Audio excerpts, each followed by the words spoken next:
No, no buzz. A Just Bees book club to 1980 Stephen King.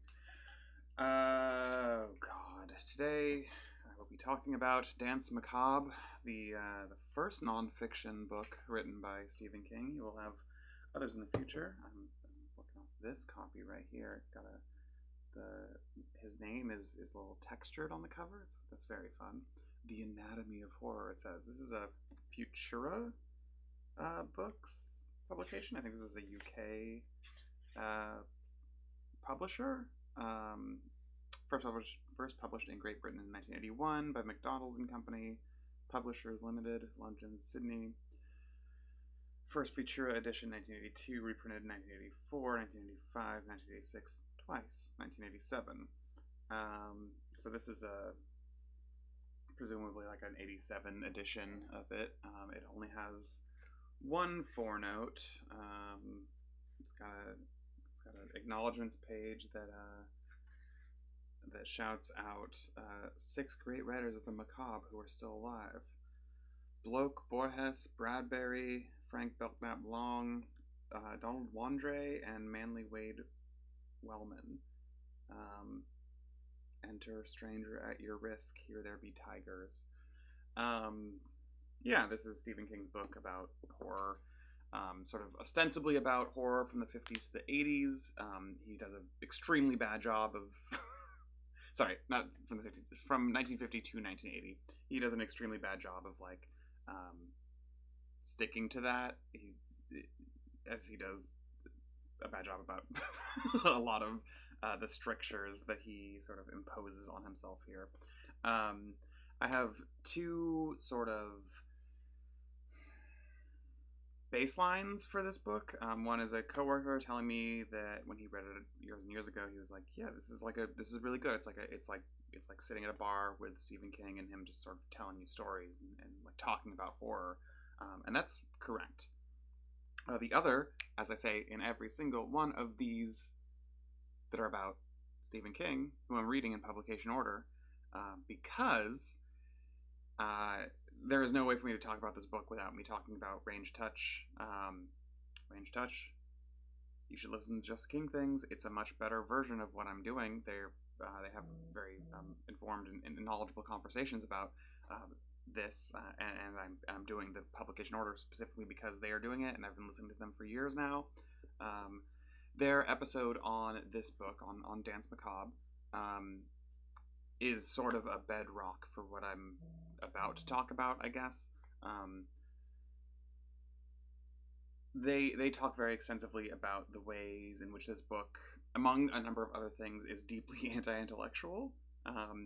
And I think it's extremely important to listen to them talk for those 2 hours about the specifics of this book and the anti-intellectualism and they have more direct thoughts on a bunch of different authors that show up, specifically Siddons.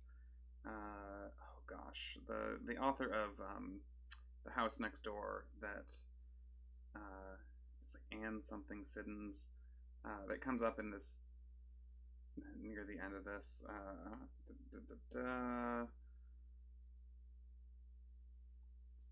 Right, this fucking chapter about the 10 horror novels in this 30-year period that are like completely illustrative of the entirety of horror according to Stephen King from this book.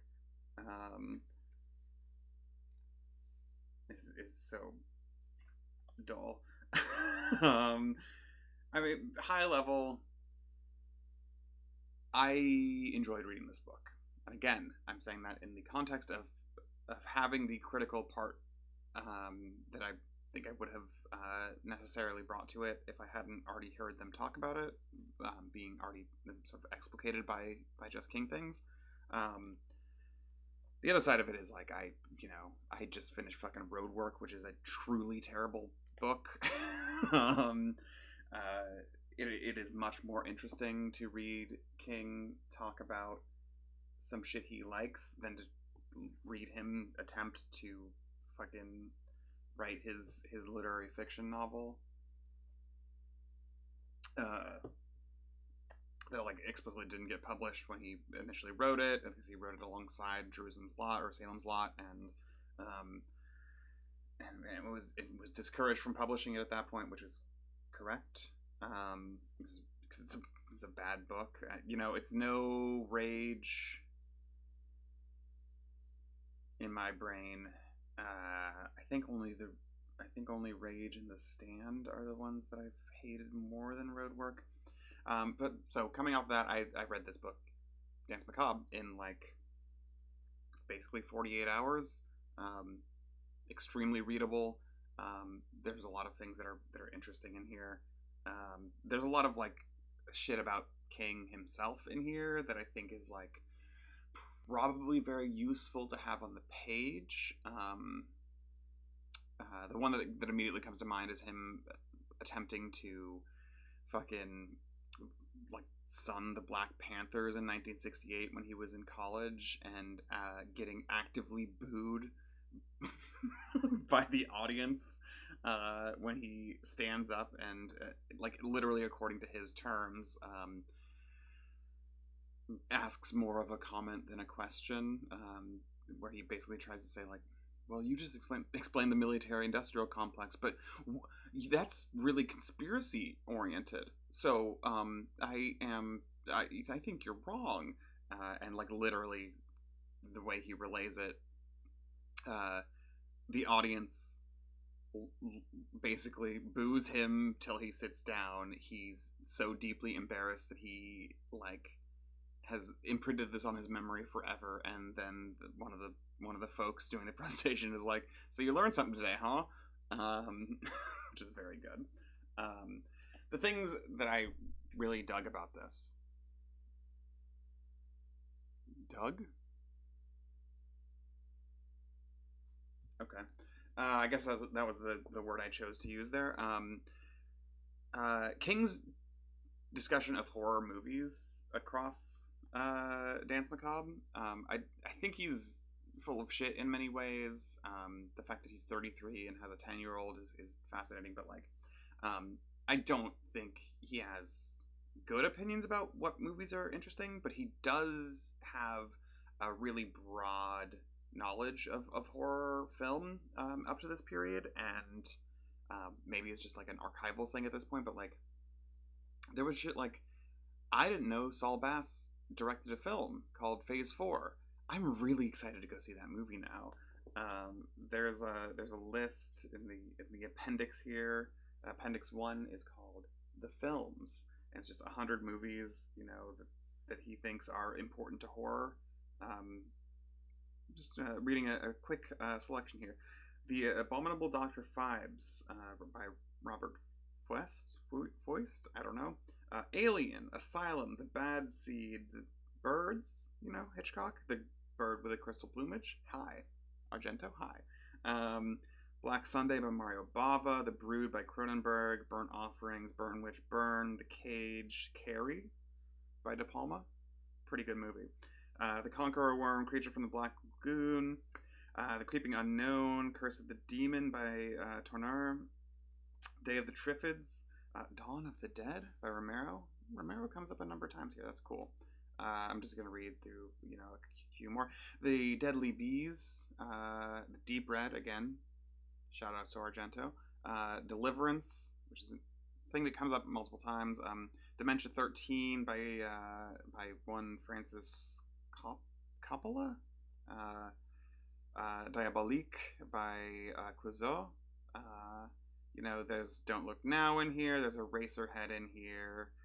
There's, the 58, The Fly. Halloween by John Carpenter. The Haunting by Robert Wise. There's a lot of really good movies in here, and for as much as he is kind of an asshole when he's talking about movies, he did watch a lot of them, and he kind of just like word vomits about a bunch of them in a way where I was like, ooh, I didn't know. Like, again, like learning that Saul Bass directed a fucking movie about ants killing people. It's just a piece of knowledge that I didn't have that I'm very excited to have now, because I want to watch that fucking movie, because Saul Bass is is fantastic with, and the way he frames it also is interesting, right?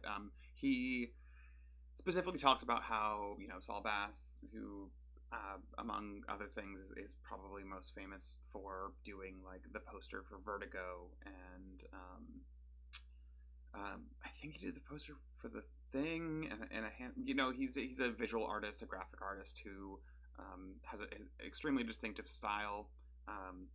And the fact that he directed a movie just was not a thing I knew of. And then learning the movie bombed, and then also was like good. And King uses it in this book as a way of talking about how like he's talking about fandom in a weird way, I guess, in 1980. You know, the Star Trek zine world existed. He's not part of that. Fucking wild ass thing about this book, Delaney doesn't come up once. Truly, truly fucked up. But like, there's a bunch of little small things. Again, like that Anne, I think it's Anne Rivers Sidon, the House Next Door novel. A thing I really want to read. He like convinced me that it might be interesting to read Matheson, a person I've always kind of been interested in reading, but not ever engaged with. Ramsey Campbell also comes up in here, and James Herbert, both authors that I'm like, next time I come across one of their books, I might dive in. And that's, I don't know, that's largely the thing. The other large thing is his thesis here. He has this book, this Danse Macabre, it has a thesis, and it's absolute dog shit.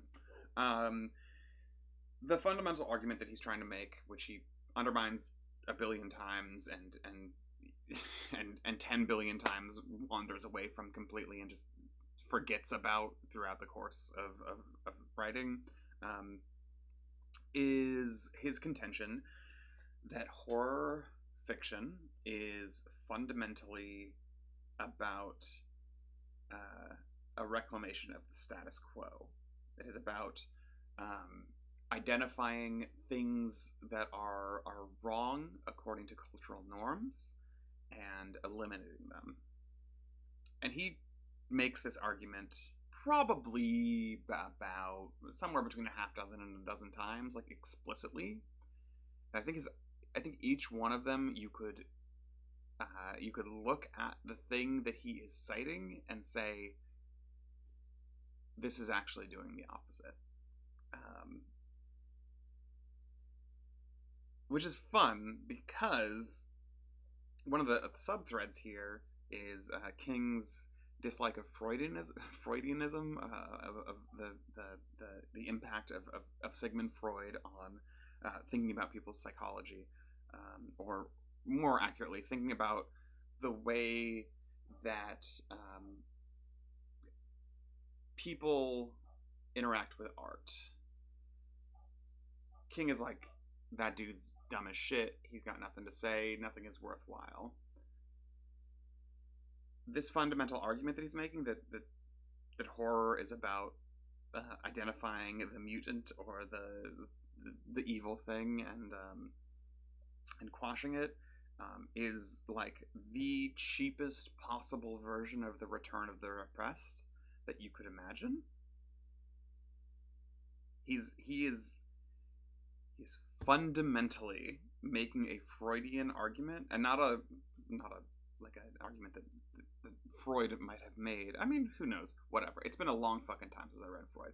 He is making the vulgar Freudian argument here. He's saying, you know, these things that are within us that we repress come back, and we push them, and we are scared of them because they represent something fundamental about the badness of the world, or whatever, of not even that, of whatever. He talks about fucking Khomeini constantly. This is Danse Macabre is an extremely potent artifact of its time in a way that I don't even care to think about, much less talk about. But yeah, the fundamental argument of this book, on my read this time, first time I read it, probably not gonna read it again. Even though I might take a picture of his list of books and films to sort of reference. Also, the motherfucker hated Wes Craven at the time, and I think he's wrong. Just straight up wrong about that. I've watched basically every Wes Craven movie. There's like one or two that I'm not positive if I've seen, including the porn. He is so wrong about Wes Craven. Whatever.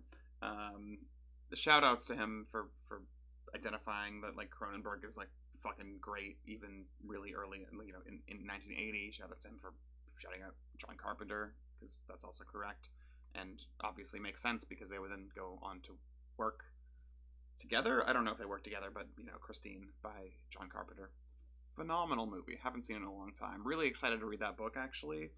When I get to it, I'm also excited because I got like a run after this one, because like Cujo is next, and then we got like, I think Different Seasons is the only one I'm like not super excited about, but like Pet Sematary is coming up soon. Fucking Cycle of the Werewolf with Bernie Wrightson illustration is coming up soon. Like got some bangers coming up from King in publication order forthcoming. I don't want to fucking talk about this book as much as I thought I did. Yeah, it's a nonfiction novel. I'm like losing plot here. Okay, not a nonfiction novel. That's not true. Yeah, Danse Macabre, Stephen King's sort of history of horror fiction, ostensibly bound to 1950 through 1980. He does not take that seriously at all at any point over the course of this book. That's fine. It's kind of just a loosely laundered fucking autobiography of himself that also talks about some facets of horror fiction. He bundles up horror alongside science fiction and fantasy in the general terms of fantasy, or the fantasist genre or something like that. I can't remember exactly what the terms were. Again, I read this over the last 2 days. It's a lot of words, maybe too many of them. Maybe none of them argued with any particular elan. Like none of them like seem like a thing that he actually really deeply considered. He's just kind of talking to you at a bar. He's just kind of telling stories about his life and the things he's watched and read and why he thinks they're important. Except for that fucking like second to last chapter where he goes really deep on those 10 books, where he like explicitly calls out that he like has spent 2 months on this piece of the book, and it is I think intended to make you feel like you are like seeing something of the like the hard work that he's put in here, but it mostly just feels like him saying that he just spit out a bunch of fucking vague ideas. That's not true. The thing that actually is really good in that chapter is him. I am just fully bouncing back and forth. No thoughts. No, just if I lose something, I'll lose something. King. There's something really interesting about the fact that he, is Stephen King at this point. So he, picks these 10 authors for the last 30 years, and I think he sort of writes letters back and forth with a bunch of them. And it's genuinely kind of cool to me to see authors responding to authors of books that King thinks are particularly valuable, responding to his questions and having like genuinely long excerpts within this chapter of just being like things like I wrote, like, Matheson talking about The Shrinking Man is just like, I don't fucking remember that book at all. Like I think I had the idea come to me when I saw a comedy where somebody put a hat on and it like went down to their ears, and I was like, I wonder what that would be like if you if it wasn't somebody else's hat, but it was your own hat that you knew fit you, and then all of a sudden it would fit down your ears, and then it would like, boom, this guy's gonna shrink a seventh of an inch every day, and just run with it. Or Bradbury talks to him about Something Wicked This Way Comes, and also is sort of like, I don't remember much about writing that book. But also, I reread it at some point and was like, damn, my whole dad is in here? And that makes me feel very sad because I've missed him. Something Wicked This Way Comes is one of my least favorite books of all time. I haven't read it since I was in like the 7th grade. I read it then, and I hated it so thoroughly that I got put into remedial English in sorry, it was 8th grade because when I went to high school, the teacher for that class that I read that book for decided that I didn't know how to read. Anyway, there's a lot of shit in this. I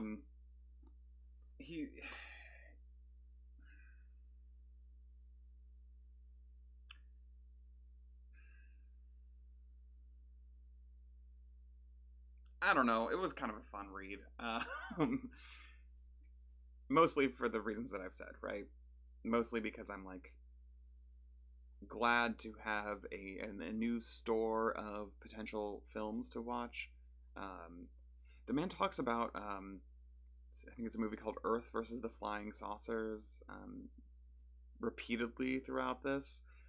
A movie that sounds like just an absolute trash fire of a particular kind of joy of watching cinema. It's a reminder that I need to watch the Quatermass movies. Right. I had an actual thing. The one sort of thread through this whole book, this whole Danse Macabre, that I think actually is extremely interesting, at least for me, is throughout all of the various discussions of things, again, like extremely asking that if this is a thing that the Danse Macabre episode of Range Touch come up because, or of Just King Things on the Range Touch network comes up, because like there are things in this like that they harp on very, very, very importantly, like Stephen King's fucking thought experiment about like how fat do you have to be before you're not a human, before you're a monster. This is truly, truly reprehensible. Shit like that is underlying a lot of what I'm saying. But the thing I found useful from this book is I think King here makes a compelling argument sort of by accident a lot of the time for his own sort of history as a writer, because the two things that he brings up with maybe the most consistency are H.P. Lovecraft and EC Comics, the horror comics of the 30s and 40s. Again, like I said, this is a book about horror from 1950 and 1980, but somehow mostly what he's talking about is H.P. Lovecraft, who's early 20th century, and EC Comics, which are early to mid 20th century. But his description of the two of them, or those two sort of things, is really interesting over the course of this book because, King has talked a lot about being sort of influenced by Lovecraft. And I get that when he explicitly references Lovecraft, but he is such a different writer than Lovecraft is. Sort of hang-ups around race notwithstanding, obviously. Could stand to never read another King book that just throws around the N-word ever again. I don't think I will be getting that anytime soon. But his discussion of Lovecraft and EC Comics like really make I think I kind of finally get it, right? Another quick sidebar for a person who fucking constantly over the course of Danse Macabre talks about how analysis is bad and it's like pinning butterflies underneath a glass cage or whatever. The man has so many fucking taxonomies in this book. He is just constantly being like, Well, you know, there's inside horror and there's outside horror. There's fucking there's the God, what is it? There's like sociological horror, there's political horror, and there's technological horror. He's just constantly like making up these weird little taxonomies that he like applies. Apollonian and Dionysian, whatever. Horror, like he's constantly just like coming up with like ways in which to pair or to classify certain things, while talking about how anyone who classifies things is a shitty grad student or whatever.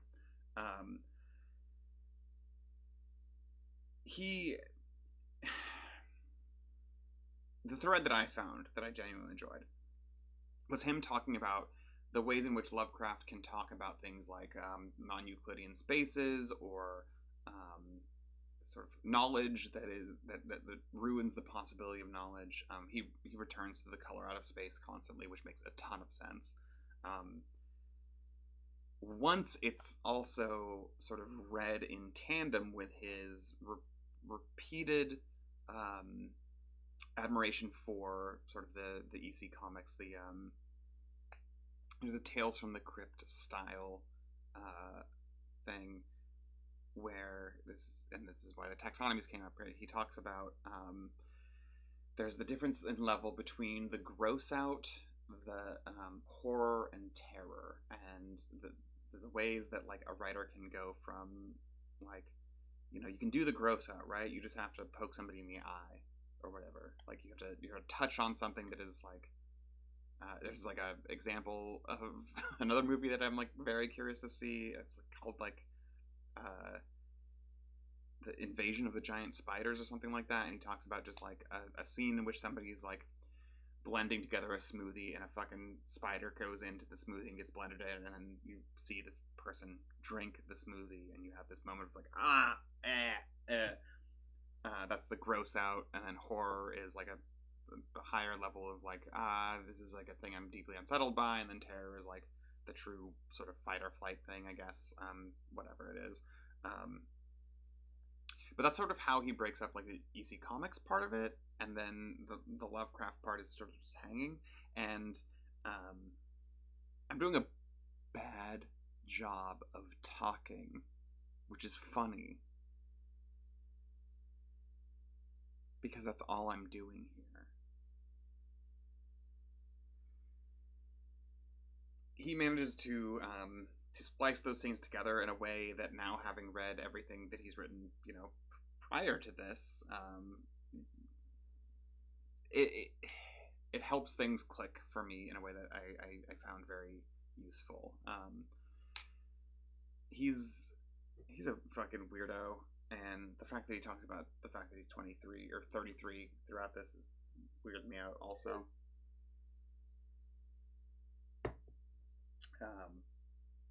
The man went from sort of nebulously working class to extremely rich so fast. Even though he talks about in here also like the fact that like people think he's rich, but he's not actually rich, and whatever. Another story for another day, when I guess read Cujo next, whatever. I mean, not next, as in the next book I read, because I only got a couple. Hi.